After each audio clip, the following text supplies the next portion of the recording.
Welcome to my new blog. આજે હું કેસર બરફી બનાવવાની છું. એની માટે મેં એક આખું મોસંબી ઓરેન્જ મોસંબી લીધું છે. આને પહેલાં હું જ્યુસ કાઢી લઈશ. જેટલું જ્યુસ નીકળશે એ પ્રમાણે હું સાકરનું માપ લઈશ. મેં આ જ્યુસ માટે આવા મોટા બે મોસંબી લીધા છે.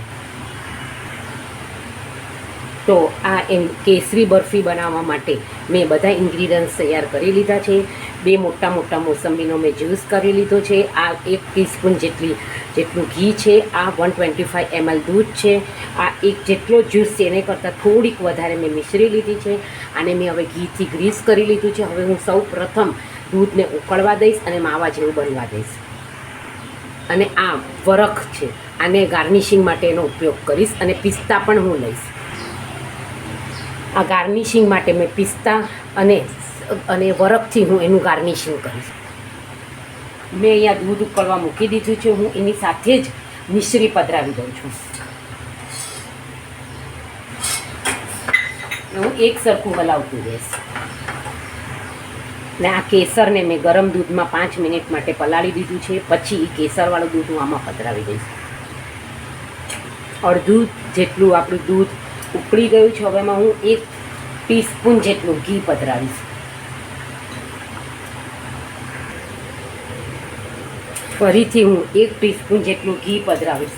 ઘી પધરાવાથી આનો માવો તરત બની જાય છે ને પાણી બળી જાય છે ને સ્મૂથ એકદમ માવો બને છે.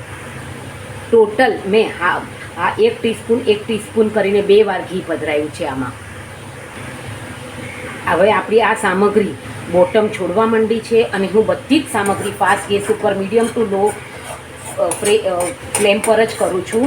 કારણ કે આમાં મેં ઘીથી ગ્રીસ કરેલું હોય છે એટલે આજુબાજુ પણ નથી ચીટકતું અને બહુ સરસ થઈને તૈયાર થાય છે.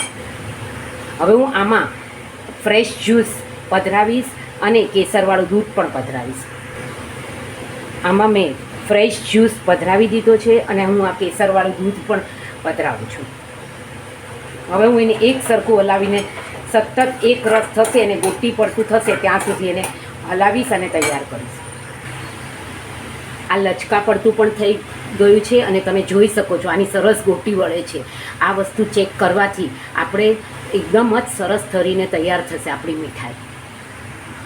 ફ્રેશ જ્યુસ મીઠાઈ તૈયાર છે. આને હું પિસ્તા અને વરખથી ગાર્નિશિંગ કરીશ.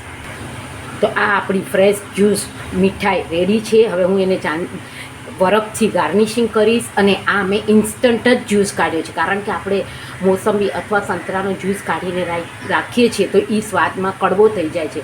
પણ મેં જ્યારે મારે આ મીઠાઈ બનાવવાની હતી ત્યારે મેં ઇન્સ્ટન્ટ જ કાઢીને પછી એને જરાક વાર માટે ફ્રીઝમાં મૂકી દીધેલો. પછી મેં એનો ઉપયોગ કર્યો છે.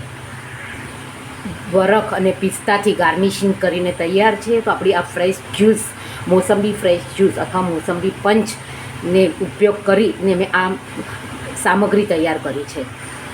Thank you for watching my video. Like, share and subscribe. C you tomorrow.